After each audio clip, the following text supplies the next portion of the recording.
Mag-unbox ako ng Ringlight na binili ko sa Shopee. And itong Ringlight na to is Prestigio 18 LED dimmable Ringlight. So, actually, nabuksan ko na to kasi syempre para ma-check natin kung Ringlight ba talaga yung naman yung in-order ko sa Shopee. Kasi first time ko umorder sa Shopee na amount na worth 5,000 kasi kasama na yung shipping. So, itong Ringlight na to cost 4,980 and yung shipping fee niya is 290 and then since meron naman ako mga Shopee coins, so naka-discount ako ng 173 something yun. So, medyo nakalimutan ko na parang 170 plus.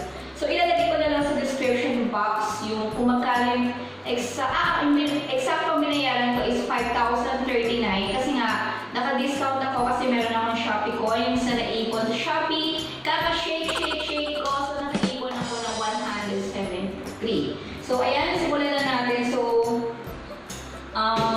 babasahin ko lang kung ano yung mga laman nito, yung mga laman nitong Ringlight na to, kung ano yung mga kasama dun sa package niya ng Ringlight na 4,980. So, simulan na natin guys. So, meron siyang 1 piece to 4. So, ilalagay ko na lang dito sa right side yung mga kasama dun sa kasama ng Ringlight na to. So, of course, unahin na natin itong 1 piece to 40 LED Ringlight with built-in hot shoe camera mount.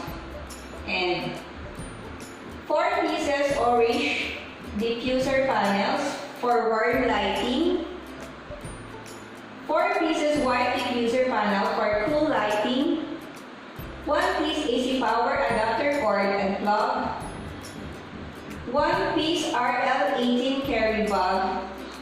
1 piece 6-foot light stand. 1 piece mobile phone holder. 2 pieces battery. And 1 piece battery charger. So right now, wala akong ring light na ginagamit. So yung ilaw ko lang na ginagamit na yun is of course yung ilaw na nagagaling sa taas and yung ilaw na nagagaling dito sa aking bintana. So, and also this is my first time na mag-vlog ng nakatayo since actually dito sa place new house lang to, so wala pa siyang gamit. So I've decided na dito na lang mag-vlog since gusto ko naman medyo nakatayo. So again, umpisahan na natin guys. So ayun na guys, so napakita ko din sa inyo kung ano yung mga kasama dito sa Prestigio Ringlight na nabili ko sa Shopee. And usually diba, katulad ko, so first time ko umorder ng ganito sa Shopee and since diba hindi katulad nung bibili ka across sa isang store, i-demo nila sa'yo kung paano mo siya gamitin, kung paano siya i-assemble. So ako actually, wala rin ako idea kung paano siya i-assemble ko. Kasi usually,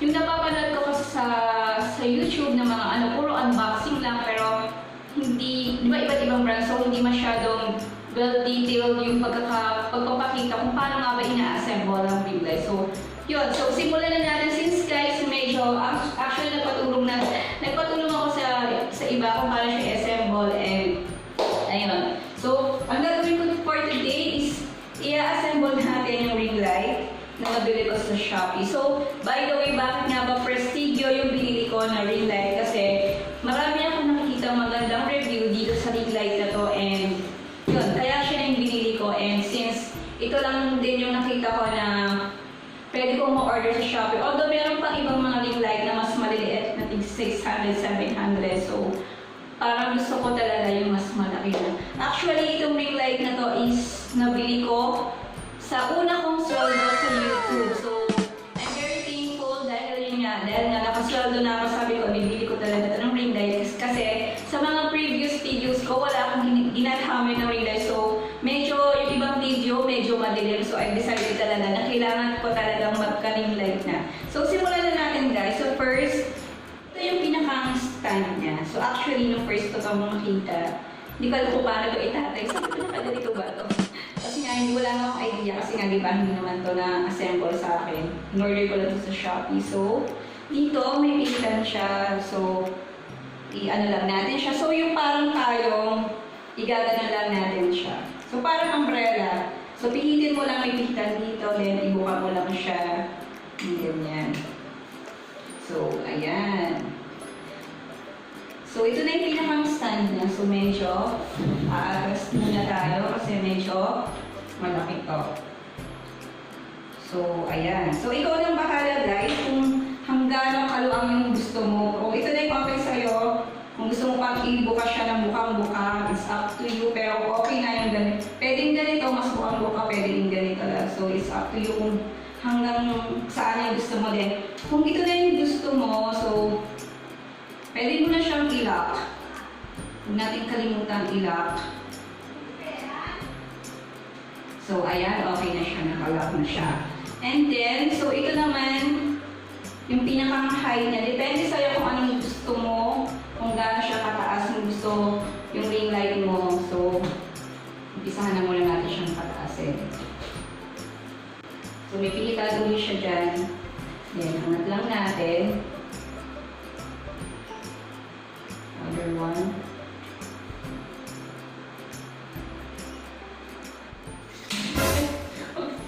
Okay. Kung mapapansin nyo, medyo gumagalan pa siya. Ibig sabihin, hindi ko siya masyadong nalock yung baba. So, ilock lang natin ng todo. So, ayan. Ang buka na siya. Ayan. So, okay na sa akin yung ganito kataas. So, medyo mainit guys. So, next na ilalagay natin itong ring light na to. So, ito, sabi ko nga sa inyo, tanggalin nyo lang yung nasa ibabaw nito and ito na yung next na ilalagay natin. So, ayan. So, napapansin nyo guys, medyo mataas yung pagkaka-ano ko ng ring light. So, ayan. So, kailangan natin siyang adjustan. Sabi ko sa inyo, hindi naman ako ganun katangkalan. So, ibababa ulit natin siya. Dahil masyado siyang mataas for me and yun. So, dito na lang ako sa baba mag-adjust. So, dapat talaga pag mag-ano ka nito, may katulong ka talaga. Yan. So, actually, siguro okay na to for me. And kung mapapansin nyo, medyo nakatihaya siyang gano'n. So, it's up to you na lang. So, meron siyang pihitan dito. Ayan, yung pihitan. Dapat pa ba ako? Ayan, ito yung pihitan niya. So, ito yung adjustan niya para mabibench siya. Gusto nyo, kung gusto nyo nakatingala or nakatungo. Ayan, so ito, ipihitin nyo lang siya. And then, kung okay na, so ilock ulit natin siya. So, masyado naman ata siyang nakatungo. So, ibalik na lang ulit natin siya dun sa medyo pantay. Yan. Okay na yan. So, ipitan ulit natin. So, pero medyo buhay. So, medyo ano siya. So, yan. Next naman na ilalagay ko is ito para sa phone holder or camera holder. So, it's up to you. So, dalawa yung lagayan niya. Meron dito sa baba at meron dito sa taas. So, medyo makita ko lang. So, ito siya guys. So, lapit lang ako ng close up tayo para mas makita nyo. Kita ba? So, ayan. So, next na ilalagay natin is this one. So, ito, I've decided na ilagay na lang dito sa baba. Kasi parang mas, ano pa siya, mas feel ko lang sa baba. And then, ito, itong bilog na to, insert lang natin siya dito. Then, after nun, wait lang. Higpitan. Nagagalaw pa rin siya.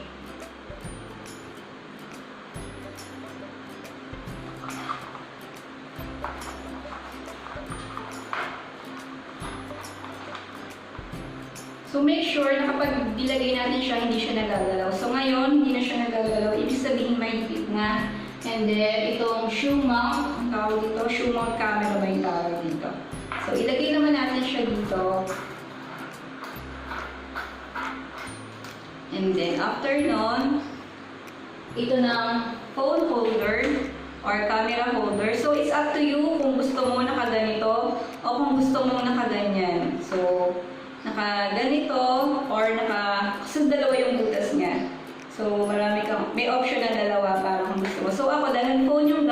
ko. So, ganito ko siya ilalagay. Ganyan. And then,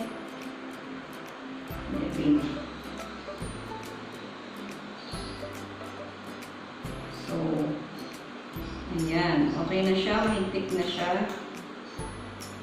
So, nalagay na natin yung phone holder. And yan. So, dito, meron din siya, dahil shumag nga siya, pwede ko siyang i-bend. Kung gusto na kaganya yung phone, kung mag-ano kayo dito, or pwede nyo rin siyang itaas. So, ayan siya. So, ready na tayo. Ay, hindi pa pala. Hindi ko wala siya nasasaksak. So, testingin na muna natin yung, kasi may kasama nga siyang battery, guys. Bago pala tayo mag-battery. Testingin na muna natin itong harap ko lang ulit. Yung mga ginagamit nito is itong color white.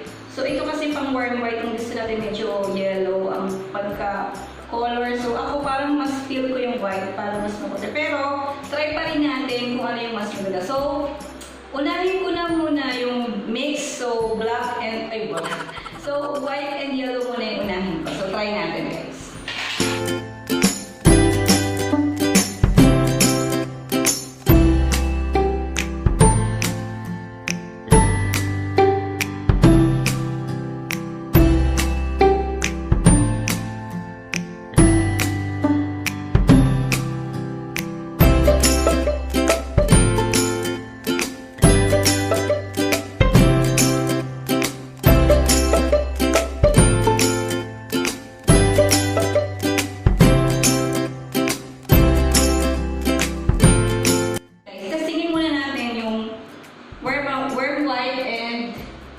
So, since may kasama siyang battery, ito na yung itatry natin.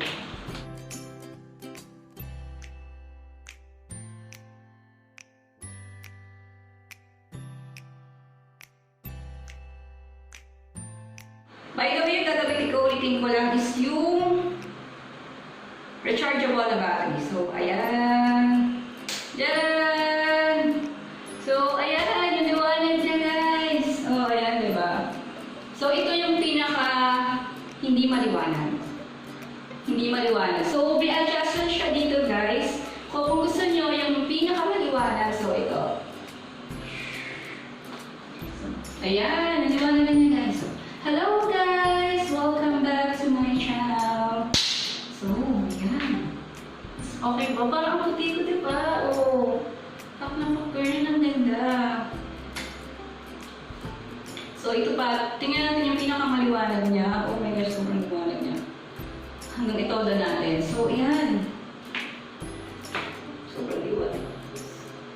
Ang puti ko, grabe. So, yung ilaw na ginamit ko is white sa taas at sa baba. Then, yellow naman sa left and right. So, ayan. So, tingnan natin yung difference kung ano mas maganda. So, by the way, papakita ko naman siya ng color. Itatry ko naman yung so, medyo, ano natin guys, masyado siyang maliwanag. Ayan, super excited na talaga ako. Maybe talaga mag-Ringlight. So, testingin naman natin yung all yellow. Yung yellow muna, yung kanyang bilog. Ito na yung yellow. So, testing. Testingin natin guys. Medyo, ayan. Oh, diba? So, ito yung color yellow na warm white. No, tawag doon sa color yellow. So, adjust na natin siya sa pinakamaliwanag. Oh, di ba?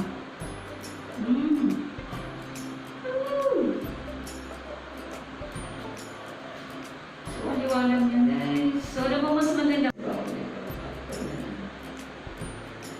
Pero parang mas maraming na charot. So, pagka naman natin siya ng warm white. Yung color white na ganito. Again, try na ulit natin. Yung pinakang white lang.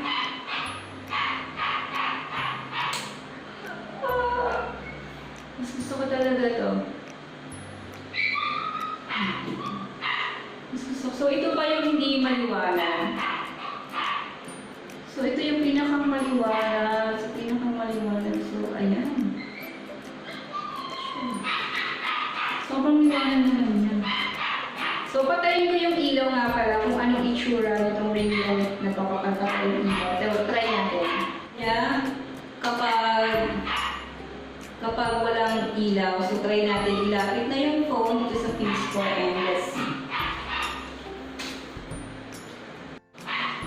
So, ayan na guys. So, may ring light na ako.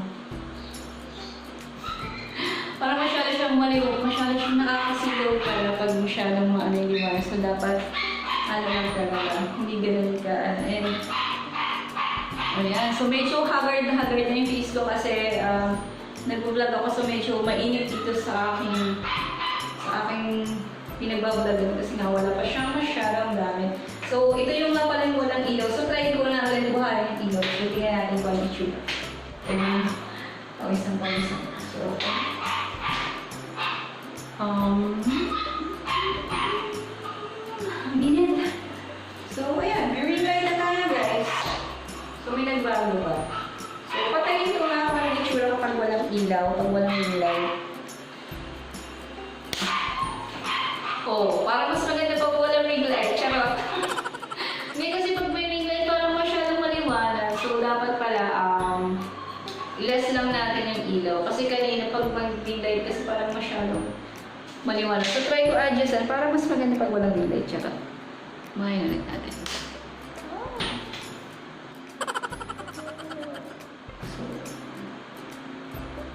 Dapat ganyan lang siya kaliwanag. Kasi yung kanina sobrang lakas ng ilaw and masyadong maliwanag. So, dapat talaga ganito lang kaliwanag. So, ayun na guys. So, by the way, hindi ko pa natatry yung adapter niya. So, itong ginagamit kong kung bakit siya umiilaw is rechargeable battery lang yung ginagamit ko. So, may kasama siyang adapter and ayun, ipapakita ko lang sa inyo yung kasama niyang adapter. So, ipot ko na lang yung phone dun sa kanila. So, ayan guys, hindi ko pala nabuhay, pero yung ginawa ko kanina is sinaksak ko yung adapter dito. So, yung ginawa ko kanina is tinanggal ko yung battery para gamitin naman yung adapter. Kasi dapat kapag gagamitin natin yung kapag gagamitin natin yung adapter, dapat wala siyang battery. So, yung rechargeable, ginagamit lang natin usually pag nag-outdoor na tayo or walang kuryente sa vlog. So, ayan. So, yung gamit ko ngayon, nakasaksak na siya. Right-click natin siya. So, ayan guys. Sabi yung pawis ko. Isang pawis na. So, ayan.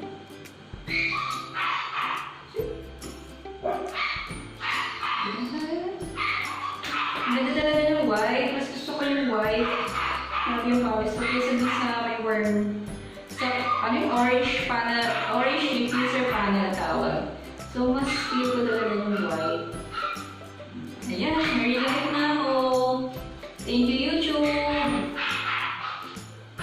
So, ayan guys, hindi na nagtatapos ang vlog